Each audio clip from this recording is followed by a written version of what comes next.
Player 3 here, winding the clock back to 1998 to play Link's Awakening DX and see where I place it relative to the other games I played on this channel. This was a game I was excited to tackle. This also happens to be the first Zelda game that I've completed. I've previously attempted playing the first Zelda game, Majora's Mask, and Breath of the Wild, but I haven't finished those. It was satisfying finally beating one, and getting my foot in the door of the Zelda universe and its lore. Link's Awakening began development as a simple side project that wasn't even supposed to become a Zelda game. Just a game that was Zelda-like. It wasn't until after the release of A Link to the Past that the idea of a handheld Zelda game was thrown around.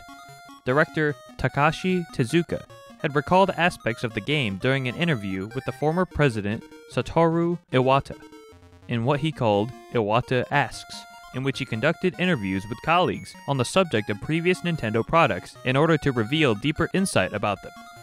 Some of Tezuka's interesting responses about development being those such as, "I remember that we made Link's Awakening in a really peculiar frame of mind. We began in the free spirit of an after-school club, so the contents are quite unrestrained. If you look at it, you can tell. Characters similar to Mario and Luigi appear, and Yoshi dolls appear too. And Kirby was in there too. I think we asked for permission." I might as well get this out of the way first. There are a lot of Mario characters in Link's Awakening.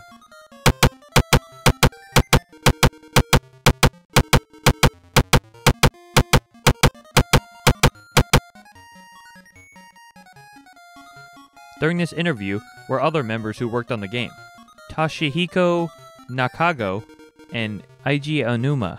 Aonuma, adding onto the list of Mario characters in Link's Awakening, said, "And the chomps who appear in the Mario games were also enemies."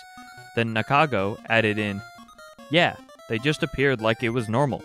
And the piranha plants and Goombas too." When scriptwriter Tensuke Tanabe joined the team and came up with the initial idea for the story of Link's Awakening, director Tezuka gave his specific instructions to omit Princess Zelda, the Triforce, and Hyrule, elements that were commonplace to the Zelda series. They were omitted because Tezuka's intention was for this to be a spin-off of the series. He went on to say that it felt as though we were making a parody of The Legend of Zelda, rather than an actual Zelda game. As development progressed, ideas fell into place. Their creativity was flowing, especially since development began almost immediately after they finished A Link to the Past, so elements intended for that game which didn't make it, such as the giant egg breaking on top of a mountain, made their way over to this new project. An additional interesting tidbit about development is that director Tezuka wanted the game and its characters to resemble those of the American TV show Twin Peaks. During the development section, I previously hinted at the plot of Link's Awakening. The game takes place right after the events of A Link to the Past. As Link travels by ship to other countries to train, Link's boat is caught up in a violent storm which ultimately destroys the boat and knocks Link unconscious until he washes ashore to Koholint Island, the island with a giant egg sitting atop a mountain. Link is found on the beach by Marin and brought back to her home in Maple Village, where she lives with her father, Terran. Marin is fascinated with Link and the outside world from which he came. He tells us her wish of being a seagull and flying away across the sea. The game essentially begins here, as now we are able to control Link. Speaking of the controls, they are fairly simple, with there only being a D-pad, buttons A, B, select, and start. But I liked what they were able to do with these few buttons. As expected, the D-pad moves Link in their respective direction, and B and A are reserved for using items and weapons which you can change depending on what is needed to get past a certain area or to beat a certain enemy, by pressing start, then maneuvering the D-pad, and clicking on the item you wish to equip into either the A or B slot depending on which of those buttons you press. Also kept in the menu reached by the start button is the instrument tracker, where you see how many musical instruments you have collected from the various dungeons throughout the game. In the same location, there are items which don't need equipped but are always active.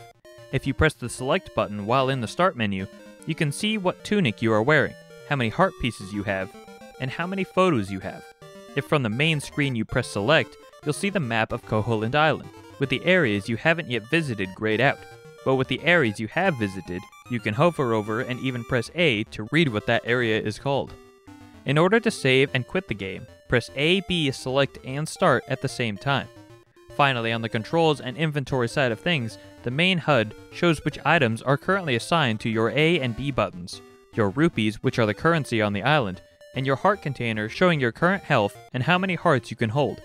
From exiting the house of Terran and Marin, you may want to get familiar with the surrounding area before setting off on your quest, which first is to retrieve your sword, which was left on the beach.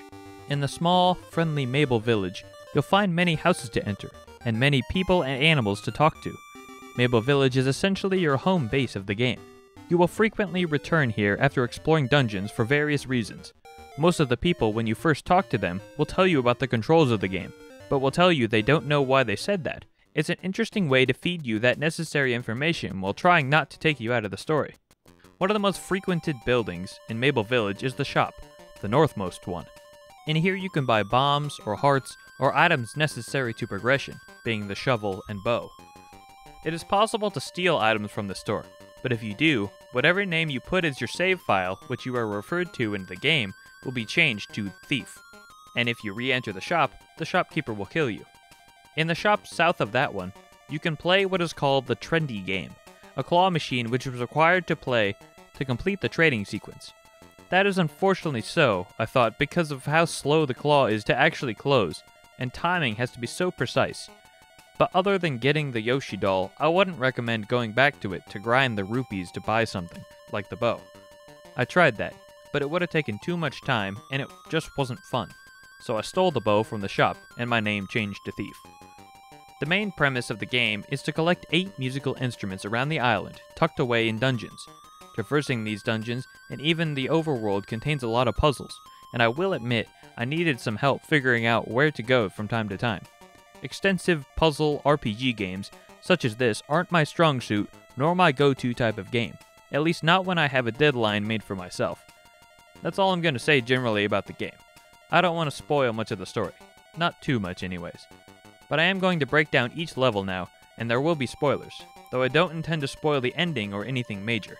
But if you want to refrain from hearing any such spoilers, meaning any part of the game, essentially, because you want to play it for yourself, do that, then come back and watch the rest of this video. Until then, click to the timestamp in the description to jump to this time here. The first level is mostly to introduce you to the game, how to play, the story, and what to expect to some extent with the 8 levels to come after completing the first one.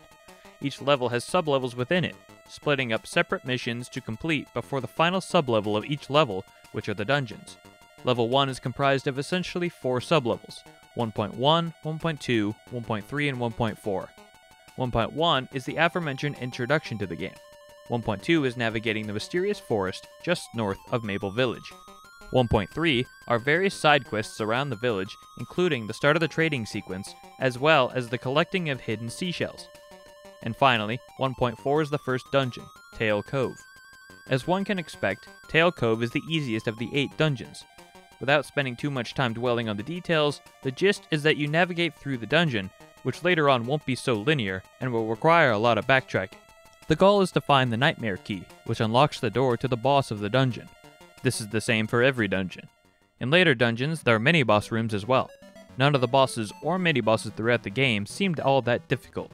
There were a few normal enemies, which I might say were harder to defeat than some or most of the bosses, and they were definitely more annoying. Moving right along to level 2, the point of interest during this level are fighting the King Moblin, a larger version of those enemies strewn throughout the mysterious forest. Another highlight being the side quest of rescuing the chain chomp named Bow Wow. And finally the dungeon, Battle Grotto. During level 3, you'll find a large portion of the seashells and you'll be able to visit the Seashell Mansion for your first reward. Here is also when you first enter the camera shop to begin collecting photographs. Side note, the camera shop is an addition to the DX version and was not in the original version of the game. There were other changes, but I feel this one is sufficient to mention.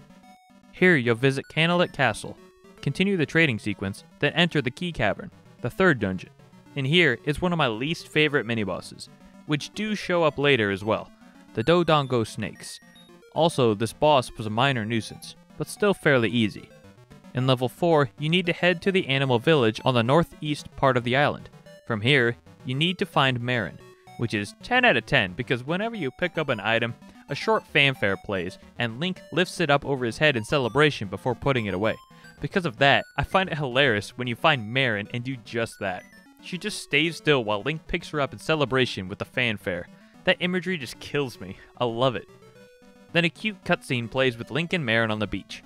From here, you can take Marin essentially on a date before leading her to the animal village. Next, you go to the desert beside the animal village, which you might at first think is the dungeon, but it's not. Next is the color dungeon, which is not part of the original version, and not the final dungeon of the level. But I won't talk about it because it was optional and I didn't do it. So yeah, Angler's Tunnel is the 4th dungeon. The mini-boss and the big boss are some of the easiest in the whole game. You could just spam your sword and beat them in a second or two. That was true for most of the other bosses before this, which is why I said they all seem pretty easy. But these seem even more easy because you don't have to wait or dodge. You can just charge in and attack, for the most part anyways. And the mini-boss was harder in this dungeon than the big boss. Level 5 dealt with a lot of water. There's nothing really significant about it, there was just a lot of swimming. There was a side quest where you led a ghost back to his home, then his grave. Then you continued the trading sequence, where you deliver a pen pal letter from Peach. Another 10 out of 10 moment, just like the lifting up of Marin from earlier, when you trade with this old granny in Maple Village as part of the trading sequence. She at first is just standing outside her house, being an old lady.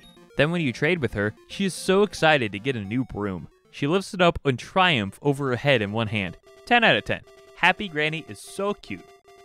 At this point in the game, you should have also gathered enough seashells to upgrade your sword in the mansion, which helps a ton for the later bosses and general enemies as well in the game. The dungeon here is Catfish's Maw. As mentioned before, this is one of those non-linear dungeons, but I didn't think it was that bad. But it'll get there later. This was definitely one of my favorite dungeons. In here you get the hookshot item, which was very useful and cool to use. The mini-boss, Master Stalfos, was one of my favorites to fight. In level 6 you finish up the trading sequence by getting a boomerang, another favorite item of mine. I would not have done so well from this point on without it. In here, you learn about the true nature of the island and why you are here.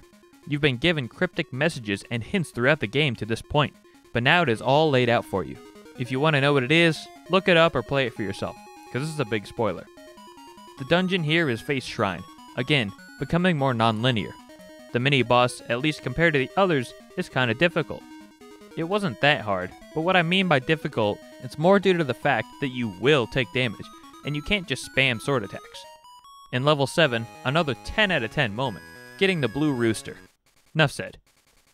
The dungeon, Eagle's Tower, is very difficult. So many rooms and so much to do. And the boss in this dungeon, I would say, is by far the hardest of the 8 dungeon bosses. Level 8 now, Turtle Rock. I don't know if I'd call it the most difficult, but it definitely was the longest. And the most annoying as well. The lava was annoying if you fell into it. The new enemies were a lot tougher and more annoying to beat. They brought back my least favorite mini-boss in the game. And another mini-boss in this dungeon, if you got hit by his wind-up punch, would send you back to the start of the dungeon, which was a massive pain. And the main boss in this dungeon was annoying to beat as well, because of how much damage he did. And finally is level 9, you climb the mountain to the egg and fight the final boss.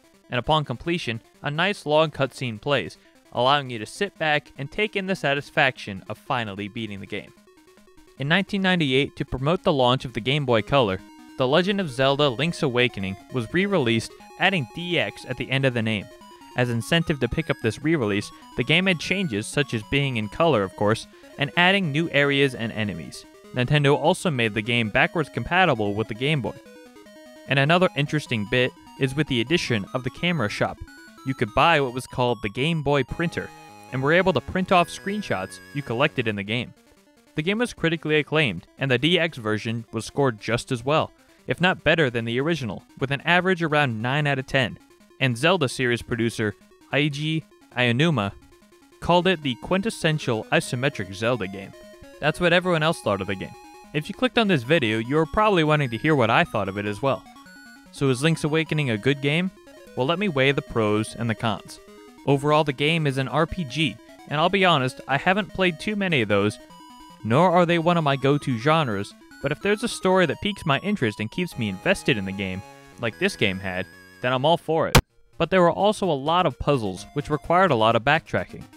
And after putting down the game for a long period of time, picking it up again was a challenge in remembering what was going on and what to do next. So a guide was an essential part in some areas. In terms of the music, great. So far, this is my favorite version of the classic Zelda theme. In terms of the feel of the story, I thought throughout my playthrough that it seemed reminiscent of Undertale in a way. I know that doesn't make much sense since this was out first, but I played Undertale before I played this, and it had familiar qualities that I can't quite put my finger on, or won't because of spoilers, but I really liked it. A couple more cons to get out of the way: when you walked up to a rock or some immovable object, even by accidentally bumping into it that could be moved with the right item, but you don't have the item yet or it's not equipped, a notification will pop up and stop the game, making you click through it, telling you that you need a certain item to move the object. I got really annoyed by this, especially when it was by accident. And though it was nice to have an indicator to tell me when my health was low, the single-tone, ear-piercing beep was a bit too much in my opinion. I kept an eye on my health at all times when in a fight. I could tell when it was low. I didn't need the beeping. It kind of ruined the experience while it was beeping. Everything was drowned out by it, and I pretty much had to stop what I was doing just so I could find more hearts or a fairy to fully restore them just for it to stop. Bringing in things I mentioned before, trendy game was a con. Enemies being more difficult than bosses is a con. That might be it for cons though. From before, the Mario references, great stuff. Happy Granny, 10 out of 10. Lifting Mary, gave me a good laugh. Unique items to strategize how to traverse areas and fight bosses, cool stuff. Oh yeah, a mechanical element I forgot that is a positive: if you die, the last door you went through is the checkpoint. Pretty neat. I love the bosses and mini-bosses for the most part. The imagery, the island itself, the dungeons, even some puzzles were fun when the joy surpassed the stress, and the final boss fight was really good. I know there might have been some things I missed, and definitely some references from previous Zelda games I missed while playing the game. But overall, I'd say this is a good game. In terms of how good, good enough to put it just above the Immortal, in terms of my favorite to least favorite games I've played on this channel. I'm glad I finally got to play a Zelda game from start to finish. If you would like to pick up a copy of the original, or the DX version, and/or buy the new one, go for it. Or maybe you've played the game before and still own it, and maybe now you just want to dust off the old game and play it again, in which case, go for it. And if you enjoyed this video, feel free to leave a like and subscribe to the channel to see more Retro Rewind videos, depending on the time it takes me to beat the game. From me, Player 3. That's all for now. See you next time.